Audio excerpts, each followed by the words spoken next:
सरकारी DNA Marathi YouTube चॅनलमध्ये आपलं मनपूर्वक स्वागत आहे।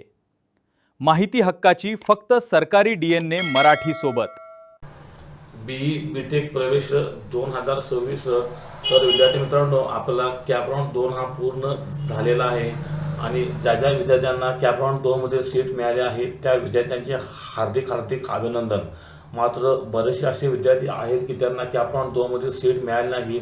आता ते विद्यार्थी कॅप राऊंड 3 ची वाट बघत आहेत आणि ऑप्शन फॉर्म कधी सुरू होणार विचारत आहेत। मात्र जरा थांबा विद्यार्थ्यांनो, त्याच्या अगोदर आपणास कॅप राऊंड 3 साठी वेकंट सीट मॅट्रिक्स म्हणजे प्रत्येक इंजिनिअरिंग कॉलेजमध्ये किती सीट बाकी आहेत हे आपण आज या व्हिडिओमध्ये बघायचं आहे आणि हे सर्व माहिती बघूनच आपण आपला ऑप्शन फॉर्म हा भरायचा आहे।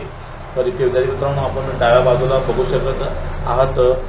इथे आपण सर्वप्रथम क्लिक हेअर टू एंटायर शेड्यूलवरती क्लिक करायचं आहे आणि इथे आपण क्लिक केल्यानंतर इथे आपल्याला दिसून जाईल की display of provisional vacant seat cap round 3। तर कॅप राऊंड 3 साठी वेकंट सीट ज्या आहेत त्या 19/8/2026 रोजी जाहीर होणार आहे। तर इथे आपण बघा विद्यार्थी मित्रांनो, इथे आपणास दिसून जाईल की किती वेकंट सीट बाकी आहेत। तर आपण इथं बाजूला बघाल तर cap round 2 provisional vacant position cap round 2 वगैरे आलेले आहे।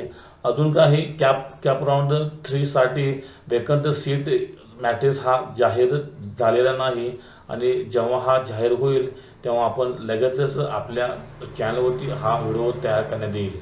तर विद्यार्थी मित्रांनो, तोपर्यंत आपणास वाट बघावी लागेल आणि सीट मॅट्रिक्स आल्यानंतरच आपणास आपली लिस्ट ही तयार करावी लागेल। तर विद्यार्थी मित्रांनो, तोपर्यंत आपल्या चॅनलशी कनेक्ट राहा आणि आपल्या चॅनलला सबस्क्राईब करून ठेवा।